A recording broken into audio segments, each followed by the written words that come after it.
there are a lot of old wives' tales going round about this condition. So let me set the record straight as clearly, concisely, and frankly as possible. Number one, where does this condition come from? The answer is simple. It was invented by foreigners, chiefly in the ex-colonies, I'm afraid, such as North America, Kenya, Uganda, and, of course, Tanganyika. Now, we all know how babies are made. A man takes a wife, and on his wedding night, he makes a bit of a hash of it. But after a few days honeymooning, he gets a bit tipsy, and finally succeeds in... and 9 months later, a baby is born. This is the British way, at least, and the correct way. Unfortunately, after independence, the foreigner forgot all we'd taught him and started indulging himself in all sorts of depraved acts of... including ghastly horridness, vile nastiness, and beastly unpleasantness. The result is AIDS, which top scientists have proved is nature's way of giving those people a jolly good wigging. So how can we avoid catching this hellish condition? Well, it's perfectly simple. Avoid foreigners and never talk to them, even on the telephone. Shun your friends if their sons have been sent down from school for dormitory activities. Ensure your parish has a vicar who's married. And carry your own lavatory seat with you at all times. Identify these. These are called prophylactics. Keep a sharp eye out for anyone purchasing them from the chemist, for he or she is a pervert. Protect your neighborhood from these people. Spread rumors about them. You might like to set your dogs on them and hound them out of their homes. So let me set your mind at rest on various matters about which you may have been fretting. You cannot catch AIDS from having an early evening pick-me-up with your wife, be it a gin and tonic or a whiskey and soda. Nor can you catch it from having a bath, but do avoid public swimming pools. And most importantly, you cannot catch it from having bedtime in the correct British manner. A fearful business, I know, but nevertheless one in which we must indulge if we are to produce sons for the nation. God save the King. Ladies and gentlemen, please welcome Arthur Smith.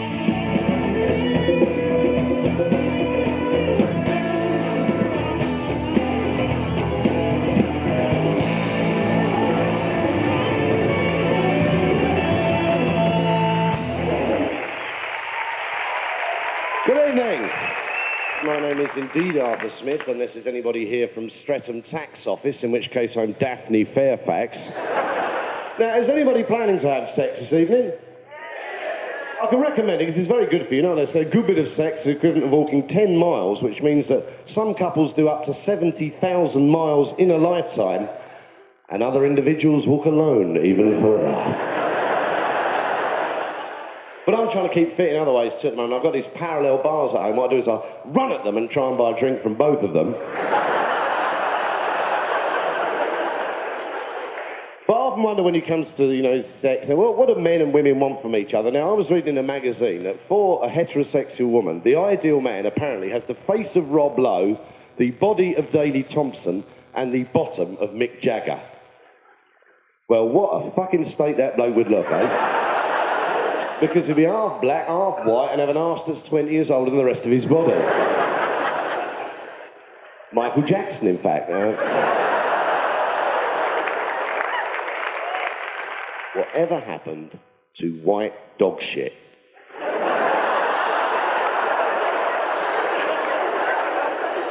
Yeah, you see, you're thinking that now, aren't you? Because there always used to be white dog shit, didn't there? When you were a kid, you'd be walking around, there's a bit of white dog shit there. There's another bit there, another bit there. You could see up to 30 or 40 bits of white dog shit in a day. Might have a nibble of that bit there. The only white dog shit you see these days, Leeds United. Hi. Very kind, thank you. Right, on with the poetry. Yeah. First time... Go away. First poem is called French Letters, English Words. Got to work on that title, thank you. A poem about condoms was suggested.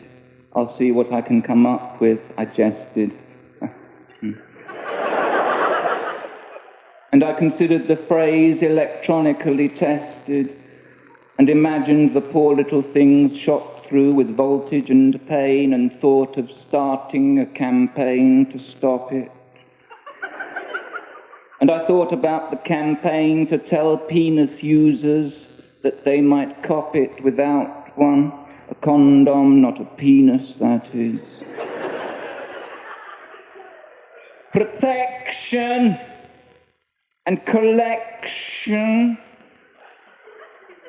in those little rubber teats is something that can save your life and also save your sheets.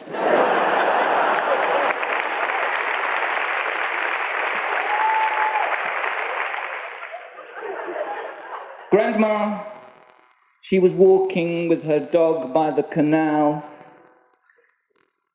when she recognized a foreign man who wasn't an Italian. It was Eric Cantona. He was sitting on a bench.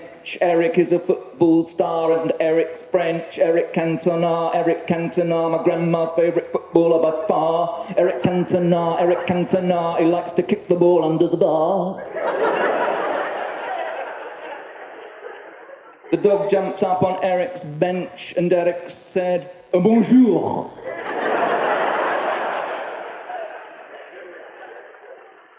The doggy made an awful stench and Eric, he said, ugh. And he said it in French. Grandma said, I'm sorry, Eric. Eric said, c'est la vie. And Grandma thought he said celery.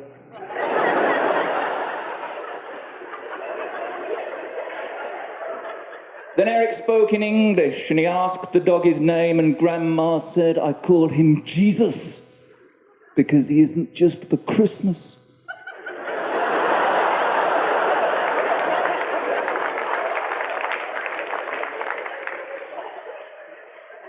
Then the doggy fouled the pavement and Eric fouled the dog. Eric Cantona, Gérard Depardieu, it isn't who you are. Eric Cantona, a banana with no nerd is a banana. Thank you. Yeah, you're right. Listen, I've got something to tell you. I'm pregnant. And don't ask me who the father is. Because I don't know. No, I'll give you a clue. Right, his jackets are designed by Jean-Michel Jarre, and his shirts, they're by Fettuccine, and he wears Kevin Klein's underpants. Can you tell? It's Jonathan Ross, yeah. Yeah, it's lovely, Jonathan. He's got class, like me. Class is like the clap. You've either got it or you haven't. I've got it, and so has Jonathan.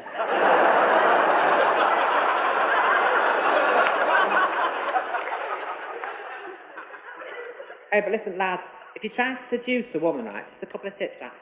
If you take them back to your place, be sophisticated, sort of like, put a bit of like music on. Carpenters, something like that. Lower the lights, Take your socks off, little things like that makes all the difference.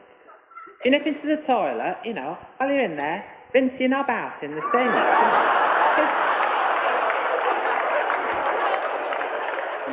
A clean penis might just tip the balance, do you know what I mean? Oh, God. Do you know what I think it's absolutely gorgeous? I think he's fucking gorgeous. Patrick Swayze.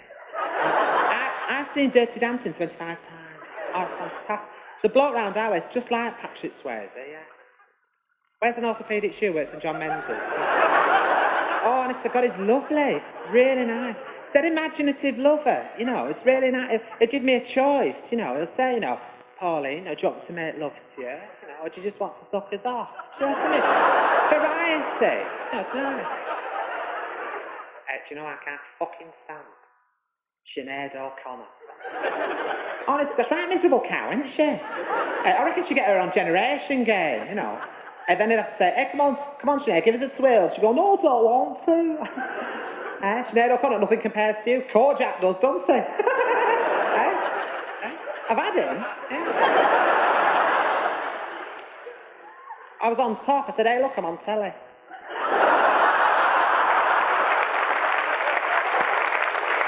No, but I can't. magenta divine. Honest to God, she must have... Why don't you wear them fucking sunglasses all the time? That's Roy Orbison. And the one that really took the fucking biscuit for me is Carol Vorderman. Honest to God, if she'd have been in my class at school, I would have fucking smacked her. Said, hey, sir, done some sums out of clever. Seen her on Countdown with Richard Whiteley. Oh, yes. I said, come here, Richard, and show us a bit of your... He wasn't talking about vowels and consonants in Hatfield Travelodge, I tell you that. Oh, yes. Anyway, listen, I've been trying to sort of branch out a bit, right? And I've written this book. I'm trying to write a novel like for Mills and Boon, right? And I've written this novel. This is the first draft. I've got to send it off tomorrow. Right? So see what you reckon about it, right? It's called Stallion Heart by Paulette Vache. That's my pen name. Vache, that's French for cow. Right? Don't know what cow is. Probably Petty Vache, something like that. Anyway, her name was Polly Lamb. She was small and petite, a size 8. But with a full bosom where weary travellers would oft rest their weary heads. She was the barmaid at the Old Traveller's Lodge up near Hatfield. One day a tall, dark stranger rode into the courtyard and alighted from a black stallion. He seemed to dance across the cobbles. It was a daring dance, a delicious dance, a dirty dance. She took his coat and looked inside at the label. It said Lord Patrick of Sways.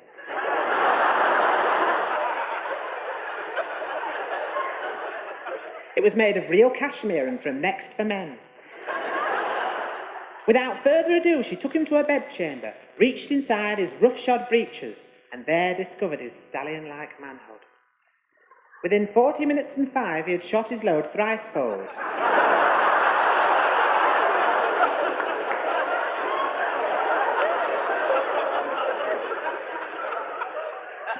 At last, thought Pauline, I've met a man who is dead sophisticated. I will endeavour to get to know him. Anyway, thanks, you've been a fantastic audience. That's all for me. I've got to go now. All right, ta-ta. Pleased to be here tonight, ladies and gentlemen. Just want to say, the reason I'm doing this gig, number one, is because there's no censorship involved tonight. They're not going to censor anything we say, not at the moment anyway. And that's brilliant, because I hate censorship. Because I was arguing with my next-door neighbour the other day, right? Because I'm from Walthamstow, and he was a Muslim geezer, right? Because, no, multicultural Walthamstow, you lot. Multicultural Walthamstow. I live next door to some Muslim people. Upstairs I've got African people. Next door I've got Greek Orthodox people, and we all get on very well, thanks very much for asking. Because we all gang up on the Eskimos down the bottom of the fucking garden. Any Eskies in tonight? Any Eskies in? Yeah, fucking wankers they are. Do you know your Eskimo lives in the coldest country in the world, right? And what do they make their houses out of? Ice. Now that's just stupid. I can't fucking care. I'm arguing with my next door neighbour. I said what you've done to Salmon Rushdie is out of order. This is supposed to be a free... Mind you, speaking of Salmon Rushdie, have you lot noticed we've seen a lot more of him since he went into hiding? Now that's fucking weird, isn't it? Because till he started hiding, I didn't know what the cunt looked like. Not a very good hider, is he? I said, listen, mate, what you've done to Salmon Rushdie is out of order. He said, all right, mate, he said, but there's an interesting point for you. He said, do you know that if you rearrange the letters of Salmon Rushdie, you come up with R, Slur Man Dies? I said, ooh. Well, two can play at that game, mate, because if you rearrange the letters of Nigel Mansell, you come up with a line of Smeg. Or rearrange the letters to Cecil Parkinson, you get old penis in a crack. Kylie Minogue, oh leaky minge. This world's gone mad, it's fucking left me behind. We're living in the sort of country that prints ambulance the wrong way round on the front of an ambulance, huh? Just in case some fucker's driving along, looks in the mirror and goes, here, there's an Ecnalabna behind us. What the fuck's one of them then? We're living in a world that's invented the ketchup! The chip with ketchup in the middle for those kids who are too fucking stupid to put it on for themselves. People are starving in the world. Someone's invented a machine that puts ketchup in a chip. Well done, just what we fucking needed. Lots of love, look after yourselves, good night. Thank you very much. Thanks. Now, did you know that there's as much fibre in one bowl of all bran as there is in 9 slices of bread? I'll have the 9 slices of bread then, please.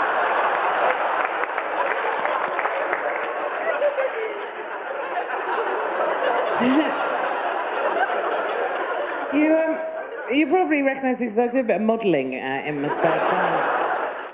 But I haven't quite achieved supermodel status yet. And I can't really understand what's the difference between a model and a supermodel. And the only way I can think of to compare it is like, you know, regular Tampax and super Tampax, really. And there is a similarity because super Tampax are more expensive and a lot thicker, aren't they? Some laws have come out recently that have upset me quite a lot, the anti-squatting laws, because I just don't think I can piss standing up, you know.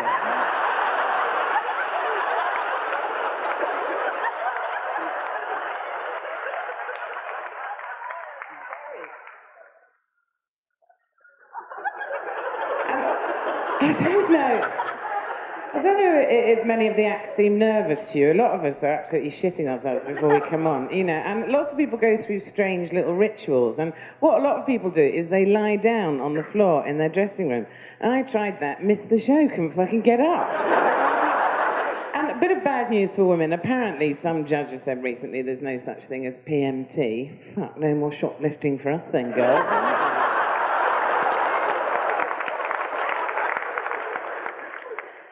And I just want to talk to you briefly about the shittest films that have come out of America in the last year. Indecent Proposal. Did anyone go and see that? Bollocks, did they? You know, the one where Robert Redford offers Demi Moore £1 million to sleep with him. And the advert over here to make you go and see it was great, because at the end it said, "What would you do?" Oh, I don't know. I'd shag him for a fucking tenner, that's what I'd do. Now, you might have worked out that I'm a bit crap at seducing people, because I am, really, but, you know, I think no sexy underwear in my size, really. The nearest you get to sexy underwear is basically something without a length of tarpaulin in the gusset, you know. So, I have to have a lot of sexual fantasies, and my favourite one is smearing my naked body with chocolate and cream, and then just being left on my own to eat it, really.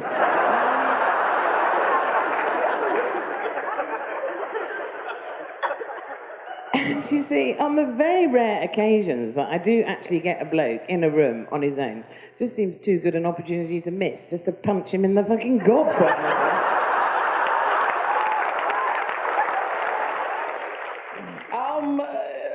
Yes, start big. Yeah, so, when I... transvestite, yes, but I wear what the fuck I want, right? And, but I get a lot of hassle. You know, it's not all roses being transvestite, you know. I mean, a lot of people go, "Oh, you transvestites living off the state. Why don't you just go back to Russia," they say. Why? I don't know. Well, jealousy, a lot of people jealous as well. So they say, "Oh, I wish I was a transvestite." I say, "Well, if you work hard at school, maybe one day." But, you know, human beings, we like to gossip. We really do like to gossip. And this is because we like to feel good about ourselves. And we can do this in 2 ways. One is a more positive way. You can expend energy, make something, achieve something, make something out of clay, perhaps. You know, lumber clay and, you know, you've seen the people on the telly do that. And it's amazing. It's so 2 fingers, ornate vase, 50 quid tar. You know, that... It looks really piss easy, doesn't it? But you know it's not that easy. You know, though, you know, you should never try and do this in order to chat someone up. Never pretend you can make things out of clay. Never say, "Watch me, I bet I'm fucking good at it." Well, it's a cat factory in 14th century Burundi. Fancy shag? That's not going to work. So anyway, that's the more positive method of feeling good about yourself. Well, the second way is gossiping. And you always do negative gossip. It's never positive. It's always, "Have you heard about so-and-so? Oh, everyone hates them. And they really smell at the moment, and they live in a ditch." Yes. This is what we do. So if you're transvestite, people do tend to gossip. And they do car noises about me. That's kind of weird. But yeah.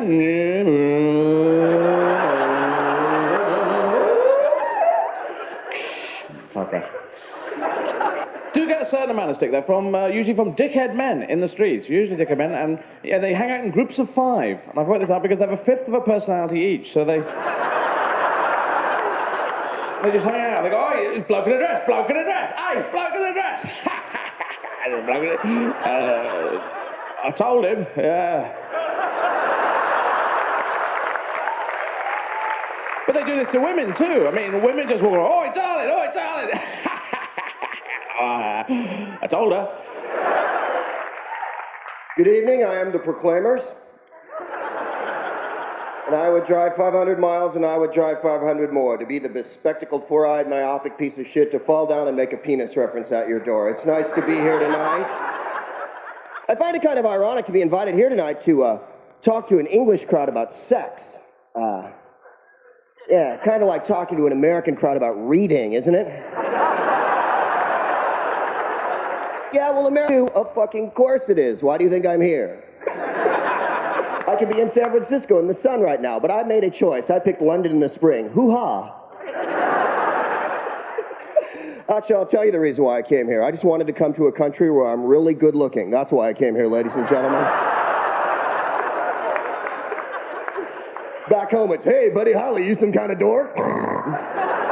And here it's, oh, good God, look at him. He's got all his teeth and his ears are in proportion to his head. What a fox. He's not in the House of Windsor. Nah, sex isn't a priority for you guys. We ought to make an evening about what is a priority, and that would be drinking, ladies and gentlemen. I have never been to a place where people drink this much, man. Y'all drink like someone is gonna take it away from you. I can't believe you're all sitting so quietly, just knowing there's a pub open somewhere now. French people drink to be social. Americans drink to have a good time. British people drink so they can projectile vomit on a statue, you know?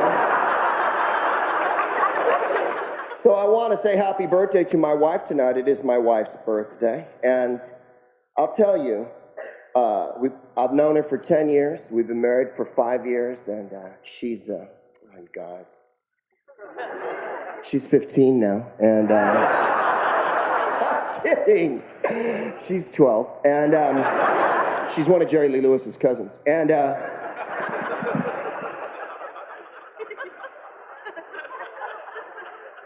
I don't know if this happens to you at your house, but this happened to me the other night. Well, while I'm watching the game on TV, right? And my wife is yelling at me from the other end of the house through the whole fucking game. Now, I'm trying to watch the game. She's like, Greg, come here. I'm like, what? Greg, come here. It's really important. Greg, what is it, Jennifer? Greg, you gotta come here. It's really important. I go all the way to the other end of the house. Greg, look what the cat's doing.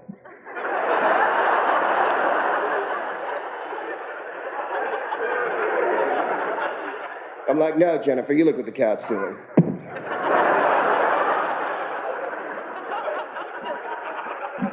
So we came up with a little compromise at my abode, which is that from now on, during the game, she's only allowed to say one phrase. Now, before you think I'm some sort of big macho, dickhead, huge pizza-sized nipple asshole guy, I want you to know that I had to make some compromises too. For instance, during sex now, I have to say, or squeal like a pig, rather, my pain is your pleasure, mighty mistress of darkness! So,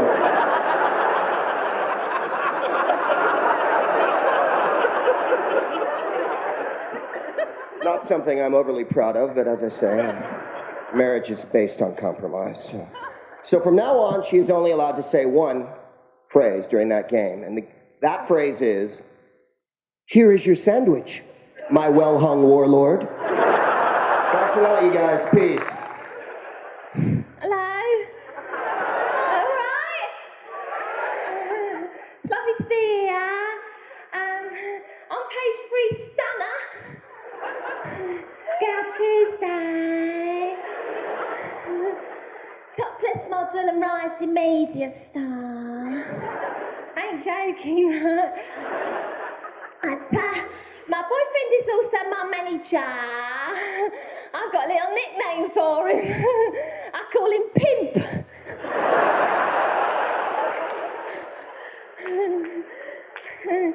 No, I ain't joking, right? My boyfriend, he's got real respect for me, right? And I think that's important, isn't it? It is, isn't it? Yeah. No, because he's got real respect for me, right? Because the first night we was ever getting off each other, right?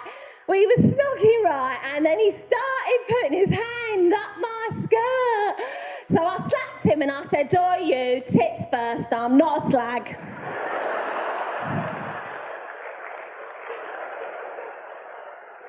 Got him in, yeah. But do you remember that Frank McAvenny used to play for West Ham? I've shagged him.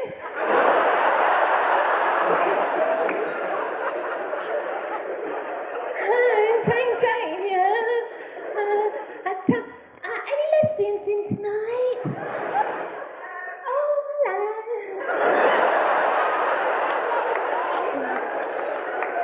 No.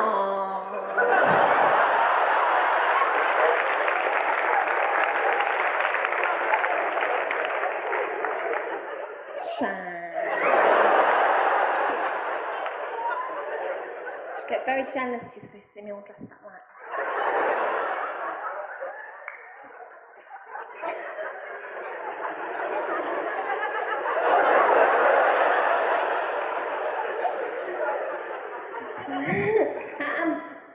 Obviously, along with all my topless work, I've done quite a lot of television. I was on The Word, actually. It was my first appearance ever. But I didn't really feel comfortable, you know. There's intellectual types like Amanda de Cadenet. You know, superior, you know. But when I did it, I ain't joking, the cameraman is really trying to get off me, right? So I thought I'll confront him with it, you know. So I went straight up to him. I said, "You want to shag me, don't you?" He said, "Is the Pope Catholic?" I said, "Don't change the subject."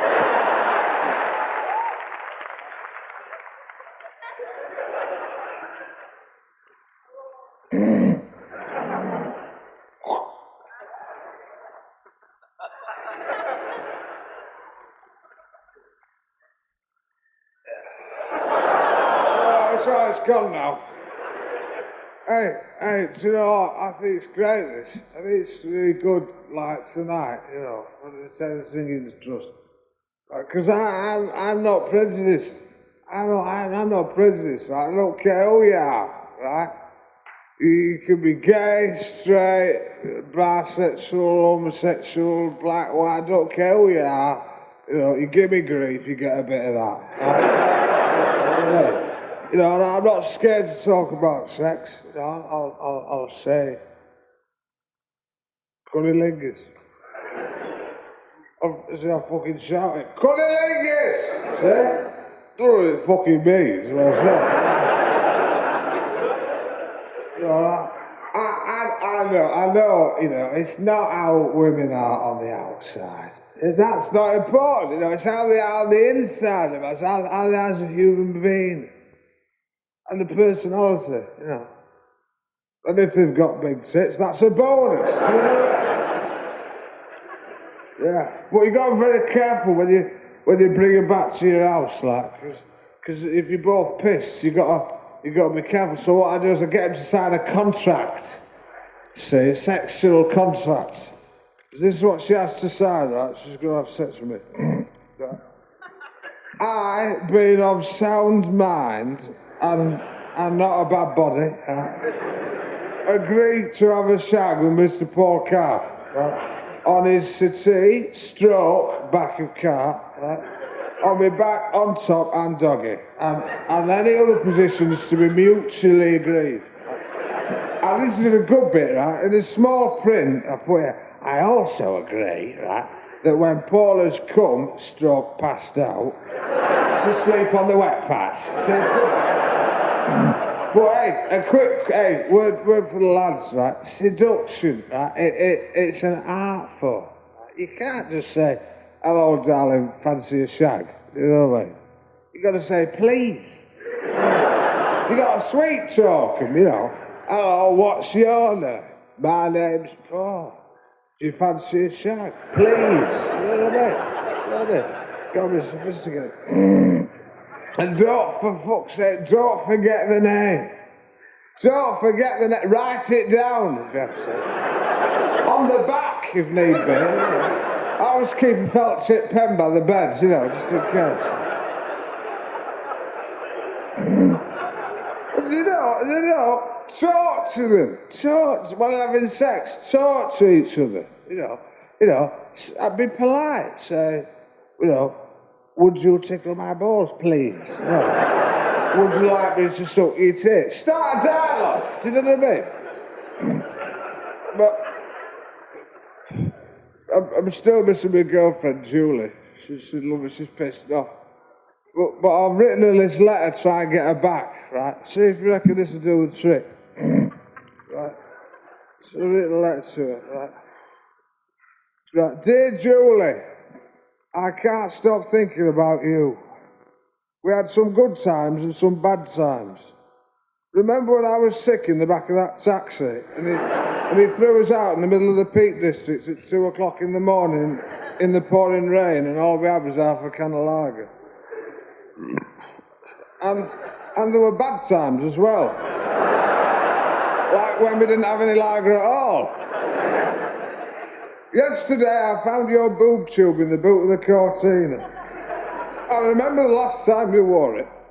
It was that night I was set upon by 5 students, and I fucking leathered the lot of them. Why can't it always be like that? I'll never forget that look on your face, that night shagging in the back of my car. I wish it had been me.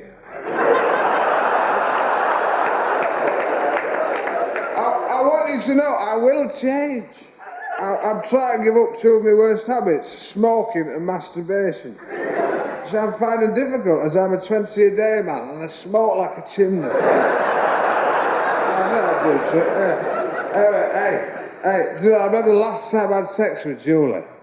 I was about to come, right? I was right on coming. She said, Paul, don't come. Don't think of Esther Hansen. I shot me fucking load. Still, that's life, eh?